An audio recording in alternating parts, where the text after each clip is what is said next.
അസ്സലാമു അലൈക്കും. സാബി വ്ലോഗിലേക്ക് സ്വാഗതം. ഞാൻ സാബിറ. എൻ്റെ എല്ലാ മുത്തുമണികൾക്കും സുഖമല്ലേ? സാബി താക്കും സുഖം തന്നെ. ഇന്ന് ഒരു കാര്യം കേട്ടു. നമ്മളെ കോഴിക്കോടാണ്. കോഴിക്കോട് ഇവിടുന്ന് ഒരു ഒന്നര മണിക്കൂർ കൊണ്ട് എത്തും. ബസ്സിനാണെങ്കിൽ ഒരു 55 ഉറുപ്പ്യാണ്. ഞങ്ങൾ മിഠായി തെരുവിലും കോഴിക്കോടൊക്കെ ഇടക്കിടക്കെല്ലാം പോകുന്ന സ്ഥലമാണ്. അപ്പം അവിടെ വെച്ചിട്ട് ഒരു സംഭവം കേട്ടു. നിങ്ങൾ ചിലപ്പോൾ എല്ലാവരും കേട്ടിട്ടുണ്ടാകും. ഈ ട്രെയിനിൻ്റെ അകത്ത് കയറുമ്പോൾ കുഞ്ഞുമക്കള് അല്ല ഒരു സ്വന്തം കുട്ടിയെ ട്രെയിനിൻ്റെ പുറത്ത് വെച്ച് രക്ഷിതാക്കൾ വണ്ടിയിൽ കയറിപ്പോയി. പുറത്ത് വെച്ചല്ല, കുട്ടീനെ കൂട്ടിയില്ല, മറന്നുപോയതോ ചിലപ്പം ഫോണിൻ്റെ അകത്തോ എന്തോന്ന് ആർക്കറിയാം. ഈ വിവരങ്ങളാണ് നിങ്ങളൊന്ന് കേൾക്കണം. കോഴിക്കോട് റെയിൽവേ സ്റ്റേഷനിലെ 4-ാം പ്ലാറ്റ്ഫോമിൽ ഒരു 10 വയസ്സുകാരൻ ഒറ്റപ്പെട്ടുപോയി. വന്ദേ ഭാരത് ട്രെയിനിൽ കൂടെയുണ്ടായിരുന്ന രക്ഷിതാക്കളും സഹോദരങ്ങളും കയറിയപ്പോൾ ഈ കുഞ്ഞിന് കയറാൻ സാധിച്ചില്ല. ട്രെയിൻ പ്ലാറ്റ്ഫോമിൽ നിന്ന് എടുക്കുകയും ചെയ്തു. ഒടുവിൽ റെയിൽവേ പോലീസ് ഉദ്യോഗസ്ഥനായ ശ്രീകാന്തിന്റെ ഇടപെടലാണ് കുട്ടിയെ രക്ഷിതാക്കളുടെ അടുത്തെത്തിച്ചത്. എന്താണ് സംഭവിച്ചതെന്ന് അറിഞ്ഞുവരാം. ഞാനാണ് ശ്രീകാന്താണ് സംസാരിക്കുന്നത്. താങ്ക്സ് വീഡിയോ കണ്ടോണാണ് നമ്മൾ കൊറേ ഓടി ട്രെയിനിന്റെ നിർത്തി. ഇപ്പോഴത്തെ കാലത്ത് വലിയ ആൾക്കാർക്ക് പോലും സ്വന്തം നമ്പർ ഓർമ്മയില്ല. എന്തായാലും ഞങ്ങളെ മകന് അവന്റെ ഉപ്പയുടെ നമ്പർ ഓർമ്മ ഉള്ളത് കൊണ്ട് തന്നെ വലിയൊരു കാര്യമായി. അതുകൊണ്ട് നിങ്ങളെ കമ്മ്യൂണിക്കേറ്റ് ചെയ്യാൻ പെട്ടെന്ന് സാധിച്ചത്. കറക്റ്റ്. അതെ അതെ. കോഴിക്കോട് റെയിൽവേ പ്ലാറ്റ്ഫോമിൽ ഇന്നലെ രാത്രി 9:25 കൂടിയാണ് ഇങ്ങനെ ഒരു സംഭവം നടക്കുന്നത്. മംഗളൂരുവിലേക്ക് പോകുന്ന വന്ദേ ഭാരത് ട്രെയിൻ ആയിരുന്നു. അവിടെയാണ് റെയിൽവേ ഉദ്യോഗസ്ഥനായിട്ടുള്ള പോലീസ് ഉദ്യോഗസ്ഥനായിട്ടുള്ള ശ്രീകാന്തിന്റെ ഇടപെടൽ ഉണ്ടായത്. ആ ശ്രീകാന്ത് തന്നെ ആ കാര്യം നമ്മളോട് വിശദമായി പറയും. എന്താ ചെയ്യാ മക്കളെ, ആദ്യം നമ്മൾ കുട്ടികളല്ലേ കയറ്റി കൊടുക്കുക. എന്താന്നല്ല സത്യാവസ്ഥ ഇപ്പൊ അള്ളാഹ്ക്ക് അറിഞ്ഞൂടേ. സത്യാവസ്ഥ അള്ളാഹ്ക്ക് അറിഞ്ഞൂടുമ്പോ കറക്റ്റൊന്നും പറയാൻ പറ്റൂല. കാരണം വെച്ചാല് ഇപ്പൊ അങ്ങനെയാണ്. കുട്ടികളെ ഇങ്ങനെ അവിടെ ഇട്ടേച്ച് ഇവിടെ ഇട്ടേച്ച് എന്തൊക്കെ കാട്ടിക്കൂട്ടുമെല്ലാം ചെയ്യുന്നുണ്ടല്ലോ. അതുകൊണ്ട് സത്യാവസ്ഥ എന്ന് പറഞ്ഞുകൂടാ. അപ്പം ബസ് എന്നെല്ലാം പറഞ്ഞാൽ എന്നാലും മുന്നിൽ കരുതുന്നത്. ട്രെയിനിൽ നിന്നെല്ലാം പറഞ്ഞാൽ അത്രയും മിനിറ്റല്ലേ നിൽക്കുള്ളൂ. അപ്പം അതിൻ്റെ ഇടയിൽ കുഞ്ഞുങ്ങൾ ആദ്യം കയറ്റണ്ടേ. ഇങ്ങൊക്കെ ഒരു കഥ കേൾക്കണം. കുഞ്ഞുമക്കളെ ചിലപ്പോൾ മറന്നിട്ട് പോയിരിക്കും. എനിക്കും അങ്ങനത്തെ ഒരു മറുതി ഉണ്ടേനെ. എന്നാൽ എനിക്ക് യൂട്യൂബ് ചാനലൊന്നും ഇല്ലേ. നിങ്ങൾ പറയും ഇപ്പം നിങ്ങൾക്ക് യൂട്യൂബ് ചാനൽ ഉള്ളത് കൊണ്ട് നിങ്ങൾ അതിൽ തന്നെ നോക്കി നടക്കുന്നതുകൊണ്ടാന്ന് പറയാം. അന്നേരം യൂട്യൂബ് ചാനലില്ല. എനിക്ക് എത്രയും വേണ്ടപ്പെട്ട ഒരു കുട്ടീനെ, ഒരു 6 വയസ്സുള്ള കുട്ടി, ഒരു 8 വയസ്സുണ്ടാവും. എൻ്റെ കൂടെ കല്യാണത്തിനാച്ച്. ഞങ്ങളുടെ കുടുംബത്തിൽ തന്നെയാണ് കല്യാണത്തിന് പോയതും. ഞങ്ങൾക്ക് വേണ്ടപ്പെട്ട കുട്ടിയാണ് എൻ്റെ കൂടെ വന്നതും. ഇപ്പം കല്യാണത്തിന് പോയി. എൻ്റെ കൂടെ അങ്ങനെ കുട്ടികളൊന്നും ഉണ്ടായിരുന്നില്ല. എൻ്റെ മക്കളെല്ലാം കുറച്ച് വണ്ണം വെച്ച് പോയിക്കല്ലോ. ഞാനിപ്പം ഫ്രീ ആയിട്ടാണല്ലോ നടക്കുന്നത്. അപ്പം ഈ കുട്ടി എൻ്റെ കൂടെ അയച്ച വിവരം എൻ്റെ വന്നു ഞാൻ ഓർമ്മിച്ചിട്ടില്ല. അങ്ങനെ ഞാൻ കല്യാണത്തിന് പോയി ചോറെല്ലാം തിന്ന് എല്ലാവരും കണ്ട് സംസാരിക്കുകയും ചെയ്യാം. അന്നേരം ഇതേപോലെ ഫോണേ വെച്ച് നോക്കലൊന്നുമില്ല. ഇപ്പം ഫോണേ നോക്കുന്നത് നമ്മളെ യൂട്യൂബ് ചാനലുള്ളത് കൊണ്ടല്ലേ. അതിന് കമൻറ്റ് വന്നോ സബ്സ്ക്രൈബ് കൂടി അങ്ങനെയെല്ലാം നമ്മൾ നോക്കുമല്ലോ. പിന്നെ വീഡിയോസ് ഇടുന്ന കാര്യം അല്ലെ വീഡിയോ എടുക്കണം അതുകൊണ്ട് ഫോണെപ്പോഴും കൈമലാണ്. ഇപ്പം അന്നേരം അങ്ങനെ ഫോണൊന്നും അങ്ങനെ അതേന്ന് വെച്ച് നടക്കലൊന്നുമില്ല. അപ്പോൾ അവിടെ ഞാൻ പോയി ചോറെല്ലാം തിന്ന് എല്ലാം കണ്ട് കുടുംബത്തിലല്ലേ, നമ്മൾ കുടുംബക്കാരെ എല്ലാവരും ഒത്തൊരുമിച്ച് കാണുന്ന സദസ്സല്ലേ അത്. അങ്ങനെ എല്ലാവരെയും കണ്ട് വർത്താനെല്ലാം പറഞ്ഞ് ഞാനിങ്ങനെ പോരേ നേരം കാണാൻ എന്നോട് ചോദിക്കുന്നു, എനിക്ക് എൻ്റെ കുട്ടീനെ എൻ്റെ കൂടെ അയച്ചാൾ എന്നോട് ചോദിക്കുന്നു, സാവിടുത്ത കുട്ടി കുഞ്ഞൻ വന്നിക്കില്ലേ, നിങ്ങളെ കൂടെ പറഞ്ഞയച്ച കുഞ്ഞനവിടെ പോയിന്ന് ചോദിച്ചു. ഞാൻ അന്നേരാണ് ഓർമ്മ വരുന്നേ. എൻ്റെ പടച്ചോന് അതേടെ പോയി ഞാൻ കൂട്ടിയിട്ടില്ലല്ലോ. ഞാൻ മരണപ്പാച്ചല് കല്യാണ വീട്ടിൽ വെക്കോടി. നമ്മളവിടെ അടുത്ത് തന്നെയാണ്. കല്യാണ വീട്ടിൽ പോയി നോക്കുമ്പോൾ കുട്ടിയും ഇല്ല. കല്യാണ വീട്ടിൽ അങ്ങനെ കുറെ ആൾക്കാരുമില്ല, പുറക്കാർ മാത്രമേ അവിടെ ഉള്ളൂ. വല്ലിക്കിറാം കാണുന്നില്ല പൊന്നു മക്കളെ. അങ്ങനെ നെട്ടോട്ടോടി അവസാനം കുട്ടീൻ്റെ ഉമ്മാക്ക് അതിലേറെ വിഷമം. ഇതേടെ പോയി. അങ്ങനെ മക്കളെ അവളങ്ങനെ ബേജാറ്, ഞാനിങ്ങനെ ബേജാറ്. കുട്ടീനെ മറന്നുപോയി. സത്യത്തിൽ എന്നോട് മറന്നുപോയി. ഞാൻ ഈ കുട്ടികളെ കൂട്ടി പോക്കില്ലാലോ.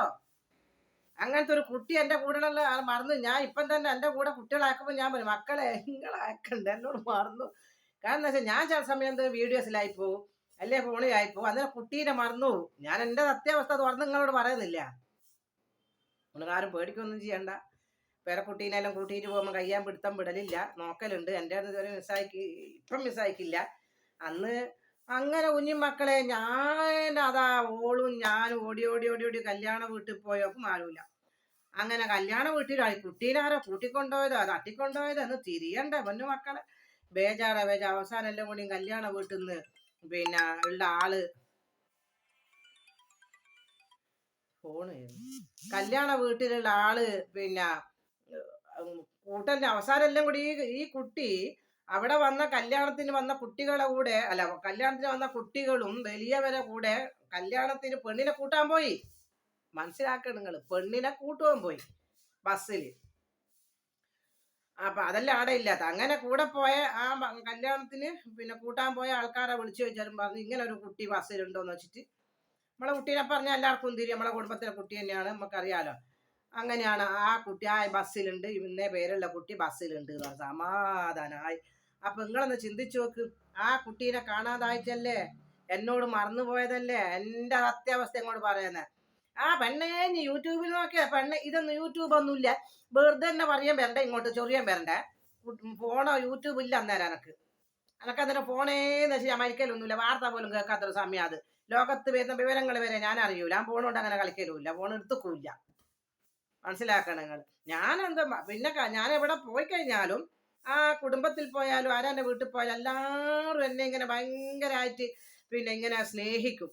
ഇങ്ങനെ സാബിറ എന്നു പറഞ്ഞ് എല്ലാ ലോകയും ചെയ്യുമ്പോൾ ഞാനാണെങ്കിൽ ഒരു കുറേ പൊന്നൂട്ടിട്ട് ഉപയോഗിച്ച പൊന്നി തന്നെയാ മുക്കല്ലേ ഇട്ടിട്ട് ഉപയോഗിച്ച നഗകളെ മോതിരുണ്ടായിരുന്നു വിടം വരെ ചൊറയായിട്ടുള്ള സ്വർണ്ണ.